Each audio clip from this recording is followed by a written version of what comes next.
I wanted to make a video and go through and list all the tools that are useful in modeling. I think the most important one is this one. This is the airbrush, and I use the master airbrush. This is a gravity feed, and this is a 0.3mm nozzle. There are smaller and larger ones available, but this is an all-purpose one, and I really like this. It's driven off a small little master airbrush compressor, and it's very easy to use, easy to clean, and there are always parts available to replace. So that's a must. Then there are glues. These are styrene plastic models that we make, and these are the main glues. So I use the Tamiya extra thin cement as well as the Rivet Contactor Professional. This is a medium thickness, and this does the bulk of the gluing. This I find very useful for filling small cracks and also joining clear plastic. You can unscrew it, take just a small piece of a small amount of the glue like that, and I join it on between the junction of the clear plastic and the model, and it then rapidly spreads up and doesn't cause frosting. These are sprue cutters, and these are very nice for removing plastic parts from the sprues so that you can have them flush. Usually I leave a little bit extra plastic and then I remove it so that it is completely flush. Over here we have blades. These are scalpels. This is an 11 blade, and this is a 15 blade, and these are very useful. They're important. You can also scrape parts of the plastic off to get it to come smooth, as well as cutting, tunneling, lots of different uses for the blade.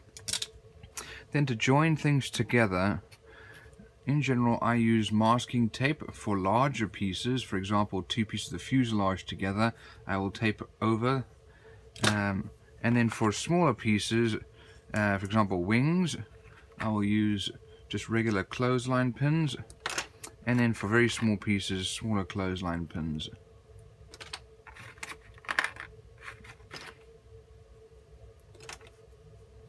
Once I've put the model together somewhat, I often find there are gaps. This is Tamiya Putty, and it's a very sort of thick viscous type, and it dries rapidly.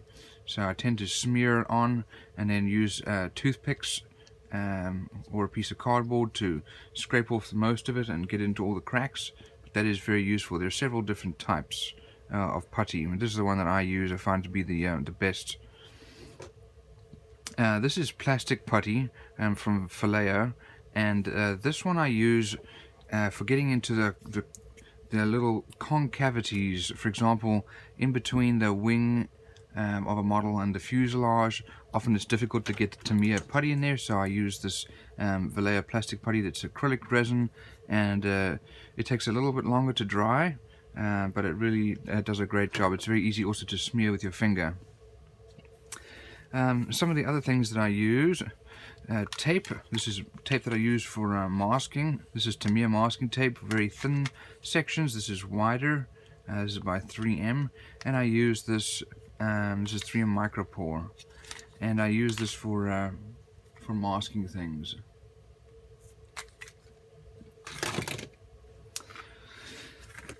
This is a little micro drill, and I use micro drill bits here. Let me show you an example of one. It's a very small drill bit, and I use it as hand drill, and it goes in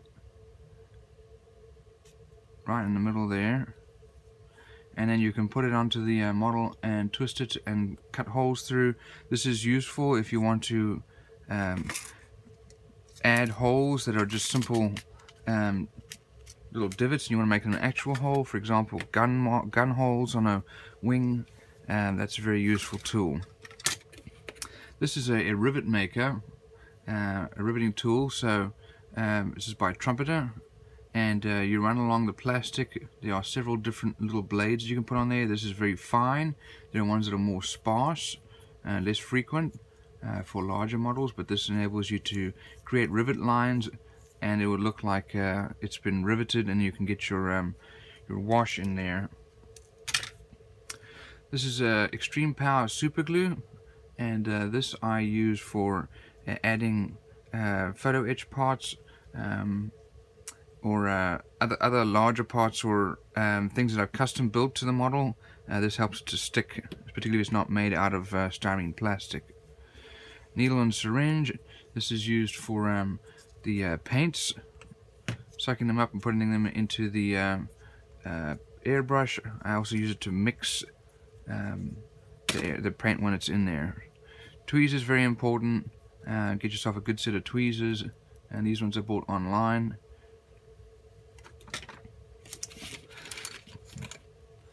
These are just sticks that you can get from popsicles.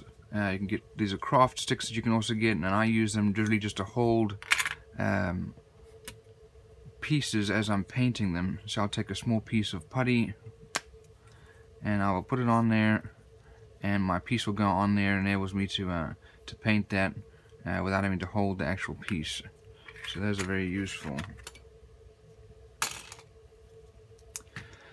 This is two-part epoxy putty, and you can use this to custom build things if you wanted to create an unusual shape. Over here we've got primers, and this is a standard grey primer. This is one I use mostly. This is a large bottle. It's 200 milliliters, 6.76 fluid ounces. It's much cheaper to buy in a large bottle, and I use a lot of it. It's by Vallejo as well, and you give it a good shake before you use it, and then spray it into your or drop it into your airbrush. And it's a very nice surface primer. It's acrylic, and it has a polyurethane base, so it really forms a hard layer over it. You can still sand through it if you are not careful. And then I use, this is the black one. This is a matte black. You can actually use it for spraying your wheels as well. And I use this for panel lines. As once I've done the grey primer, I'll then spray black on there as well. This is by Model Master, and this is paint solvent. This is for acrylic paints. There's one for enamels as well, and I use that to help clean the airbrush as well as my brushes. Right, paints. So I get a lot of my things from Hobby Lobby. They have a good selection at my local Hobby Lobby. These are the Model Master acrylics, and they're multiple different colors, and I like these ones. They're easy to get the lids off. They tend not to stick too much, and they're not too expensive. For sanding, for rough sanding, I actually just use a regular nail file. I bought a pack of 10 of them from Walmart, and you can use the rough edge to sand things down, as well as the smoother edge once you've roughed it out, to then take away a lot of your sanding marks. Then I will switch over to a smaller piece of sandpaper. This is 320, and then when I'm going to be polishing something, I'll go to 400, 800, and then 1200 sandpapers. These are the 3 different grits. If I wanted to really get into a groove on something, I use a small little file that I got from the Home Depot. Most hardware stores should have something like that. You can also file out grooves, or it's really easy to get into the corner on something with this little file here. Paints and brushes. So that we went through Model Master paints. These are the brushes that I have. Large brush for just really getting a lot of stuff on there. I typically use this for washings, and then fine detail work is done with this very small brush here. This is the by My Artscape. It's a round 4.0 brush, very small. They have multiple. You can usually buy a pack of them, whether a liner brush is round or flat. This is a Tamiya modeling brush. This is the HF, and those are very, very useful. This is the acrylic wash. As I said, I do most of mine using acrylics because they don't have the same smell. And this is a black-brown wash, and I give it a good shake before. And you can use this for many different things. I like to give the the model or wash. I tend to dilute this a little bit, and I'll show you that in a later video. But you can also use it to spray on, and I do this for exhaust lines as well as gun lines, with the trail over the guns as they go across the wing. This I use for mixing paints if I need to mix colors, and it's very easy to clean. You can literally just scrape it out or use the solvent. Scissors are very important for cutting open bags, cutting out decals. I've got a fine pair of scissors here. This is actually a nail polish, but it's a clear varnish, and I use this for painting varnish over the instruments on the panels. So for example, you're making an airplane, and I've got an instrument panel. I tend to paint these over to simulate glass. Toothpicks are very useful. You can use them to hold pieces as well as scrape off the putty. I also use it to put wheels on them with a small piece of putty or a propeller, and then you can spin it around as you paint it. Candle. I use this candle when I tend to stretch out the sprue. If I need to make cable lines or custom round parts, you can light the sprue, or sorry, heat the sprue, and then you stretch it out like that. Foam. Small pieces of foam, you can break it off, and you can dip in some silver, and then just make sure that you dry it off, and then you can put it on your model, and it looks like there's some wear. This is also by Vallejo, and this is a gloss varnish. I also have a matte and semi-gloss and a satin. And this is also the 200ml bottle. It's less expensive to buy it as a big bulk, and this is something I go through a lot of. I tend to spray the model with the gloss varnish right when I'm finished it, right before I put my clear plastic parts on. And this is before I put on the decals. The decals then stick much better when it's on the gloss varnish, and then afterwards you can always do a matte spray if you need to, or a satin spray. These are the two Decal Solutions. The Decal Solutions, one goes on top and the other one goes on the bottom, and this helps to soften the decals as well as to make it conform to the shape, especially to dip into panel lines. So this is the one that actually, the micro set helps it to stick better, and then the micro sole helps it to soften, and so it can go into those panel lines. If you're going to be doing a model that requires balancing, for example, a tricycle type plane, and you're worried that the nose isn't heavy enough, I tend to add these split shots. It's made out of lead, and I tend to glue them in with the super glue.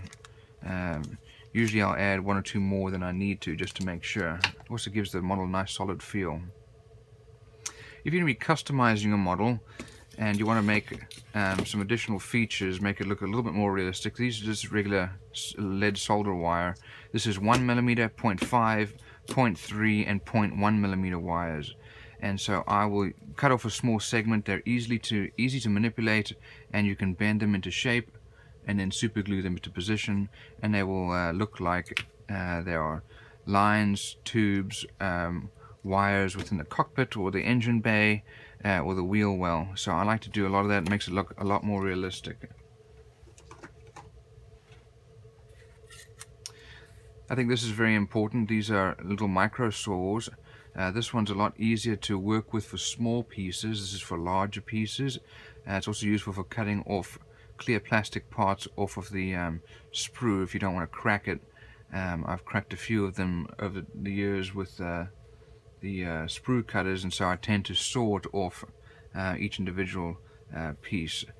This can also be used for creating panel lines if you wanted to recut them to make sure that they are recessed and not sticking out. That'll hold your washing a lot better. These are the Tamiya polishing compounds. So once I've sprayed my gloss clear coat on there, I use the coarse, it's the red one first, then the fine blue one, and then white is the finished one. And I tend to use this microfiber cloth. I have one for each of them, and I will rub it in, let it dry, and then polish it out, and it really adds a nice shine to the model. Lastly over here this is by AK Interactive. It's one of the true metals, and this is aluminum, and I like to use this for dry brushing. So I will take just a little piece out of here, a little part out of here, and I will dry brush it. So I take something like that, brush it off so it's almost dry, and I tend to do this over parts in the cockpits or over some of the machinery. You can even do it over the propeller blades like that, and it adds some wear. Don't forget, lots and lots of cloth for cleanup.